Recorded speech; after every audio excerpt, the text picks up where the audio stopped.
of increasing the amplitude of a signal is known as amplification.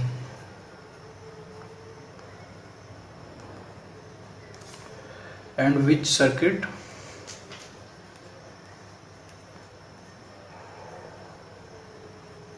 is used to increase the amplitude of a signal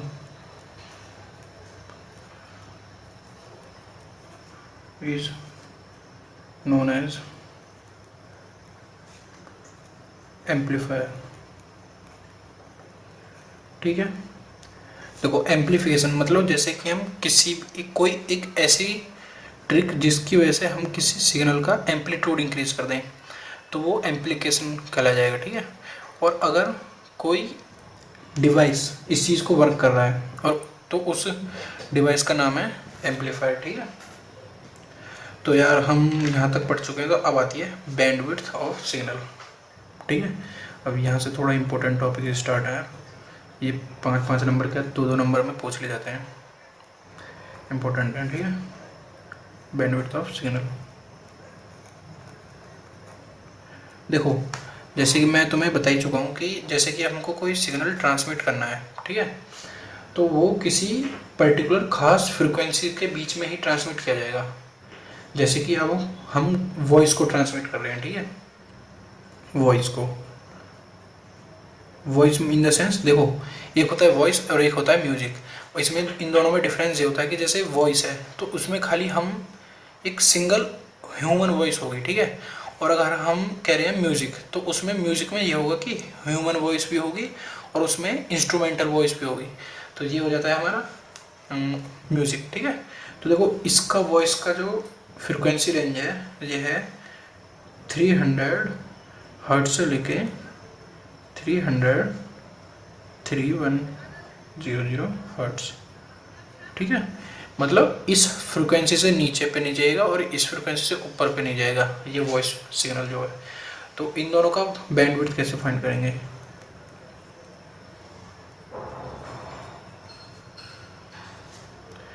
three 2800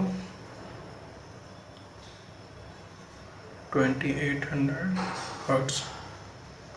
ठीक है, मतलब upper band में से lower band को घटा दो तो वो बैंडविड्थ आ जाता है।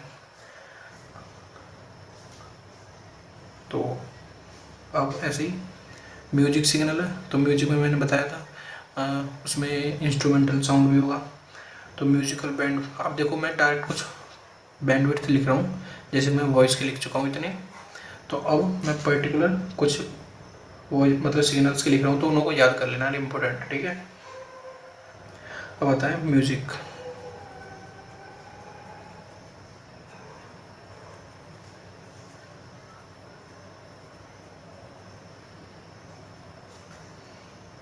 ट्वेंटी किलो हर्ट्ज इसकी बैंडविड्थ हो गई। अब आ गया वीडियो।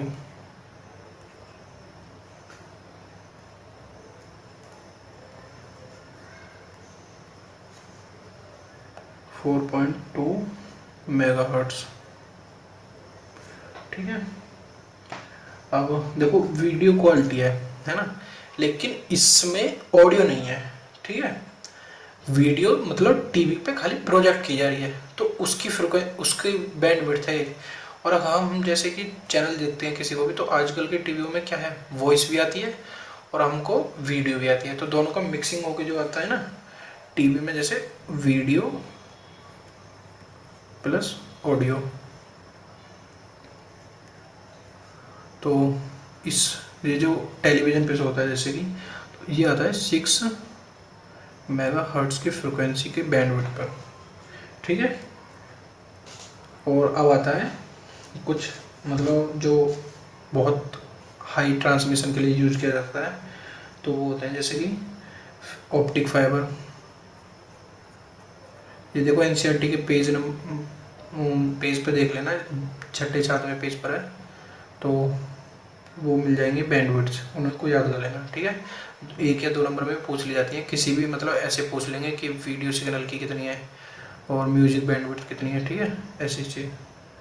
तो ऑप्टिक फाइबर हो गया, ऑप्टिक फाइबर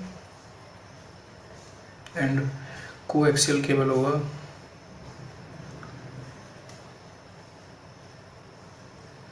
ठीक है। तो कोएक्सियल केबल की जो बैंडविड्थ है वो है 750 MHz, और जो अब है ऑप्टिक फाइबर का है 1 टेराहर्ट्ज,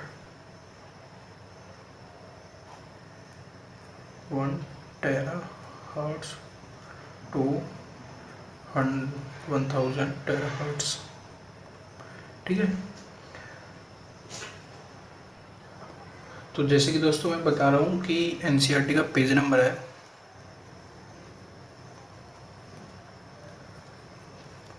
519। इस पे जो टेबल है फ्रिक्वेंसीज़ की, फ्रिक्वेंसी बैंड्स की, और उसमें जो मतलब 6-7 हैं उनको यार याद कर लेना, ठीक है। उनमें में से एक पक्का पूछने के चांसेस होते हैं इस चैप्टर में से, अगर पूछे जाती हैं तो 1 नंबर में ये पूछी जाती हैं ज़्यादातर। तो अब आता है यार मोड्स ऑफ प्रोपगेशन, ठीक है। तो हम इन मोड्स में देखो कौन कौन से पढ़ेंगे। पहला आता है ग्राउंड वेव प्रोपगेशन, ठीक है। तो देखो यार इन मोड्स को स्टार्ट करने से पहले मैं एक चीज़ बता देना चाहता हूँ कि सबसे पहले इलेक्ट्रोमैग्नेटिक वेव क्या होती है।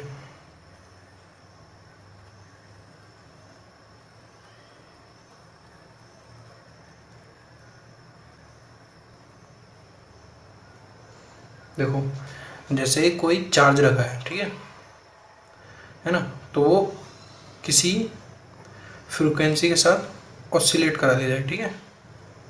ऑसिलेट मतलब किसी मतलब अपनी पोजीशन को रिपीट करे after fix interval of time, ठीक है। तो जो इस चार्ज की फ्रिक्वेंसी होगी, फ्रिक्वेंसी इन द फ्रिक्वेंसी का मतलब है यहाँ पर कि वो 1 सेकंड में कितनी बार अपनी पोजीशन को रिपीट कर रहा है, तो यही हो जाएगी इसकी फ्रिक्वेंसी। तो ये जो फ्रिक्वेंसी होगी, इसी फ्रिक्वेंसी की एक वेव जनरेट हो जाएगी वहाँ से, ठीक है, EM वेव, इलेक्ट्रोमैग्नेटिक वेव। तो frequency of charge equal to frequency of charge equal to frequency of radiation, radiation in the sense जो वेव होगी, ठीक है। तो ये चीज़ फ्रिक्वेंसी का मीनिंग समझ में आ गया ना। अब मैं बताता हूँ मोड्स ऑफ प्रोपगेशन, ठीक है। तो देखो सबसे पहला, उन्हीं मोड से पहले मैं एक चीज़ और बताना चाहूँगा कि जो ये क्वेश्चन पूछ लिया जाता है कि कभी कभी कि सोर्स क्या होता है इलेक्ट्रोमैग्नेटिक वेव का, तो उसका आंसर है एक्सेलरेटिंग चार्ज, ठीक है। और जो वेव होती है वो कैसे चलती है, देखो जैसे कि ये एक्स डायरेक्शन है, ये वाई डायरेक्शन है, तो इसका एम्पलीट्यूड कुछ ऐसे होगा,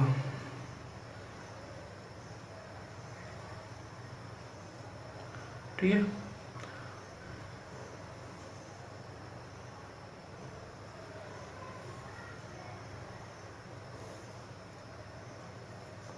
मतलब डायग्राम देखना यार, एक्चुअली किसी पर भी आसानी से बनता नहीं है, ठीक।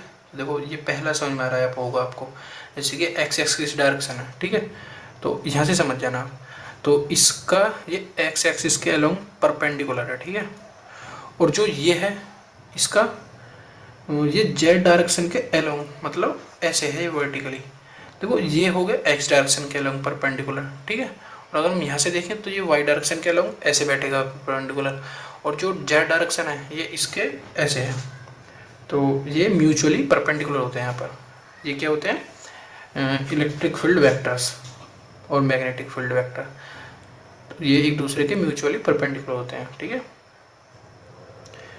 इलेक्ट्रिक फील्ड वेक्टर और मैग्नेटिक फील्ड वेक्टर।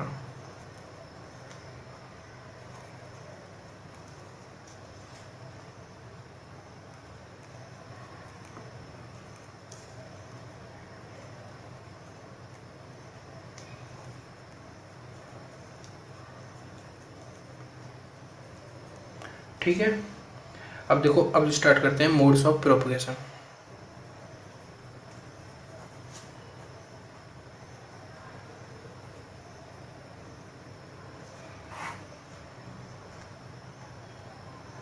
तो देखो पहला मोड है ग्राउंड वेव प्रोपगेशन।